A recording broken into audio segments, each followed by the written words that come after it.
శ్రీ వరాహిదేవి ఆశీస్సులతో జ్యోతిష్యం చెప్పబడును. వాట్సాప్ ద్వారా పంపే మీ యొక్క పేరు, ఫోటో, హస్తరేఖలు చూసి పరిష్కారం చెప్పబడును. కుటుంబ సమస్యలు, ఆరోగ్య సమస్యలు, ప్రేమ సమస్యలు, ఆర్థిక సమస్యలు, గ్రహ దోషాలు, ఇంకా స్త్రీ పురుష వశీకరణ చేయబడును. మరి ఏ ఇతర సమస్యలకైనా పూర్తి పరిష్కారం చెప్పబడును. వశీకరణ స్పెషలిస్ట్ గురుస్వామి గారు. వెంటనే సంప్రదించండి. Cell number 9247720344. హలో అండి, అందరికీ నమస్తే. Welcome back to our channel Sunita talks. అందరూ ఎలా ఉన్నారు? బాగున్నారా? నేను చాలా బాగున్నానండి. మీ అందరూ ఎలా ఉన్నారు? ఏం చేస్తున్నారు? కామెంట్ చేయండి. అండ్ చాలా మంచి అవసరం సపోర్ట్ ఇస్తున్నారు. థ్యాంక్ యూ సో మచ్ ప్రతి ఒక్కరికి కూడాను. అండ్ ఈరోజు వీడియోలో నేను డైరెక్ట్గా పాయింట్కి వచ్చేస్తాను. అండ్ మీలో అంటే ఎవరైనా సరే రిలేషన్షిప్లో ఉండి ఏదో ఒక మిస్అండర్స్టాండింగ్ జరిగి ఏదో ఒక గొడవ అనేది ఫామ్ అయిపోయి సో వెంటనే వాళ్ళు మనల్ని అంటే వదిలేసి వెళ్ళిపోవటం కానీ, బ్రేకప్ చెప్పటం కానీ, సో దానివల్ల మీరు స్ట్రగుల్ ఫేస్ చేయడం కానీ, సో మళ్ళీ వాళ్ళు ఎప్పుడెప్పుడు వస్తారని వెయిట్ చేస్తూ ఉన్న వాళ్ళు ఎవరైనా ఉన్నట్లయితే ఈ వీడియో మీకోసమే అనమాట. సో వాళ్ళు ఎక్కడ ఉన్నా సరే, ఎలా ఉన్నా సరే మిమ్మల్ని గుర్తు చేసుకోవాలి, మిమ్మల్ని తలుచుకోవాలి, మీకు కాల్ చేయాలి, లేదా వచ్చి మిమ్మల్ని కలవాలి. ఇవన్నీ జరగాలి అంటే ఈరోజు నేను ఒక విషయం రివీల్ చేద్దాం అనుకుంటున్నాను. అది విన్న తర్వాత మీకు ఖచ్చితంగా ఒక గుడ్ ఒపీనియన్ వస్తుంది. మీరు ఏదైతే అనుకుంటున్నారో అది 100% జరుగుతుంది అనమాట. మరి అవేంటి అనేది క్లియర్గా చెప్తాను. కాకపోతే స్మాల్ రిక్వెస్ట్ ఏంటంటే కొత్తగా వాచ్ చేసే వాళ్ళైతే సబ్స్క్రైబ్ చేసేసుకోండి. మీకు ఈ వీడియో నచ్చింది అనిపిస్తే లైక్, షేర్, కామెంట్ కూడా చేసేసేయండి. ఎగ్జాక్ట్లీ ఏమవుతుందంటే గర్ల్స్ అండ్ బాయ్స్ నేను చెప్పేది, అండ్ చాలామంది లైఫ్లో ఏంటంటే ఈ లవ్ చేసుకోవటము, తర్వాత ఈ బ్రేకప్ అనేది రెగ్యులర్గా జరుగుతున్నాయి అనమాట. అంటే చాలా ఈజీగా చాలా రెగ్యులర్గా జరుగుతున్నాయి ఇవన్నీ కూడాను. కానీ ఒక్కొక్కసారి ఎవరైతే సీరియస్గా తీసుకుంటారో, అంటే సీరియస్గా జెన్యున్గా ఇష్టపడతారో వాళ్ళు ఎక్కువగా ఆలోచిస్తూ ఉంటారనమాట. ఓవర్ థింకింగ్ చేస్తూ ఉంటారు. అంటే ఎలా అంటే మేబీ ఒక చిన్న బ్రేకప్ జరిగింది అనుకోండి, ఏదో డిస్టర్బెన్స్ క్రియేట్ అయిపోయింది. ఇప్పుడు మీ ఇద్దరు ఎవరైతే ఉన్నారో మీ గర్ల్ ఫ్రెండ్, బాయ్ ఫ్రెండ్ మీరు మాట్లాడుకోవట్లేదు, కానీ బట్ మీరు చాలా ఇష్టంతో వెయిట్ చేస్తున్నారు. ఓకే, ఎలా ఉంటుంది అంటే ఆ టైంలో ఎవరి దగ్గర నుంచి కాల్ వస్తున్నా, ఎవరి దగ్గర నుంచి టెక్స్ట్ వస్తున్నా కూడా ఓకే మేబీ తనే చేస్తున్నారేమో చాలా ఎక్సైటెడ్గా ఫోన్ సైడ్ చూస్తూ ఉంటారు చాలామంది అనమాట. అండ్ ఈరోజు చేయకపోయినా మేబీ రేపు చేస్తారేమోలే, ఎల్లుండి చేస్తారేమోలే అని వెయిట్ చేస్తూ ఉంటారు వాళ్ళ కాల్స్ కోసం. బట్ ఎందుకు అంటే అది తపన. ఎందుకంటే ఇష్టపడుతున్న పర్సన్ని దూరం చేసుకోకూడదు, దూరం చేసుకుని బ్రతకలేము అనుకున్న వాళ్ళు మాత్రమే అంత ఎక్కువగా తపన పడిపోతూ ఉంటారనమాట. వాళ్ళ కోసం వెయిట్ చేస్తూ ఉంటారు. అంటే రేపైనా వాళ్ళు మన తప్పు తెలుసుకోకుండా ఉంటారా, సో నా మిస్టేక్ ఉందని రియలైజ్ అవ్వకపోతారా, మళ్ళీ నాకు కాల్ చేయకపోతారా, మళ్ళీ నన్ను కలవకపోతారా అని బ్లైండ్గా నమ్మటం వల్ల వాళ్ళు అలా వెయిట్ చేస్తూ ఉంటారనమాట. వాళ్ళ కాల్స్ కోసం, టెక్స్ట్ కోసం ఫోన్ సైడ్ అదే పనిగా చూస్తూ ఉంటారు, ఏడుస్తుంటారు. ఏం తినాలనిపించదు, నలుగురితో కలవాలనిపించదు, ఒంటరిగా కూర్చుంటారు, సాడ్ సాంగ్స్ వింటూ ఉంటారు, ఏడుస్తూ ఉంటారు, బాధపడుతూ ఉంటారు. సో బట్ ఇది చాలా మందికి జరుగుతుంది కాబట్టి నేను ఇంత క్లియర్ కట్గా చెప్తున్నాను అనమాట. కానీ ఒక విషయం చెప్తాను గాయస్. అండ్ ఒకవేళ మేబీ ఏదో గొడవ అయిపోయి వాళ్ళు మిమ్మల్ని దూరం పెట్టారు అంటే వాళ్ళకి మీ పైన చాలా ప్రేమ ఉంది. ఏదో చిన్న గొడవ, చిన్న మిస్అండర్స్టాండింగ్, ఏదో చిన్నపాటి కోపం వల్లే అయితే మాత్రం డెఫినెట్లీ మీరు అంత ఎక్కువగా ఎమోషనల్ అవ్వాల్సిన అవసరం లేదు. వాళ్ళు వస్తారు మీకోసం అనమాట. అది 1 డే 2 3 డేస్ అయినా సరే కంపల్సరీ వాళ్ళు మీకోసం వస్తారు.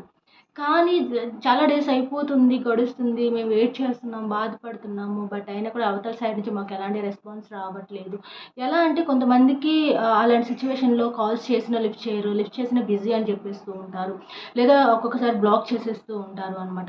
ఐ థింక్ అలాంటి ఫేక్ పర్సన్స్తో మీరు రిలేషన్షిప్ కంటిన్యూ చెయ్యాలి అని అనుకోవటం మీ పొరపాటు అయినా కూడాను అది ఒక్కసారి బ్రెయిన్కి చెప్తూ ఉంటుంది, మిమ్మల్ని ఇంత బాధ పెడుతున్నారు, ఆ పర్సన్ మీకు కరెక్ట్ కాదు అని ఒక సైడ్ చెప్తున్నా మీ హార్ట్ ఏదైతే ఉంటుందో అది వినదు. ఒక్కొక్కసారి అంటూ ఉంటారు కదా, మనసు మాట వినదు అని. ఎగ్జాక్ట్లీ చాలామంది జీవితంలో అదే జరుగుతుంది అనమాట. వాళ్ళు మంచి వాళ్ళు కాదని తెలుసు, మిమ్మల్ని మోసం చేస్తున్నారని తెలుసు, మిమ్మల్ని బాధ పెడుతున్నారని తెలుసు, హర్ట్ చేస్తున్నారని తెలుసు, అయినా కూడా వాళ్ళే కావాలి అని వెయిట్ చేస్తూ ఉంటారు కొంతమంది. బట్ రివర్స్ గేర్లో ఉన్న బండి ముందుకు వెళ్ళమంటే ఎలా వెళ్తుంది? థింక్ చేయండి. అండ్ అంటే వాళ్ళ థాట్స్, అవతల వాళ్ళ థాట్స్ అన్నీ కూడాను చాలా నెగిటివ్గా ఉన్నాయి, అస్సలు పాజిటివ్గా లేవు. కానీ నువ్వు పాజిటివ్గా ఇలా ఉండు, ఇలా వెళ్ళు, ఇలా చెయ్యి అంటే వాళ్ళు ఎందుకు వింటారు? వాళ్ళ థాట్స్ అన్నీ వేరే సైడ్ ఉంటాయి, వేరే నెగిటివ్గా ఉంటాయి. అలా వాళ్ళ బ్రెయిన్ అంతా అదే ఉన్నవాళ్ళు నువ్వు ఏం చెప్పినా వినరు వాళ్ళు. అండ్ ఇంకొంతమంది చెప్తూ ఉంటారు, "అక్క మేము చాలా ట్రై చేస్తున్నాము మర్చిపోవాలి, మర్చిపోవాలని ఎంత ట్రై చేస్తున్నా కూడా వాళ్ళు మళ్ళీ, మళ్ళీ మాకు గుర్తొస్తున్నారక్క. అసలు ఎలా అసలా పెయిన్‌లో నుంచి బయటికి రాలేకపోతున్నాం" అంటారు.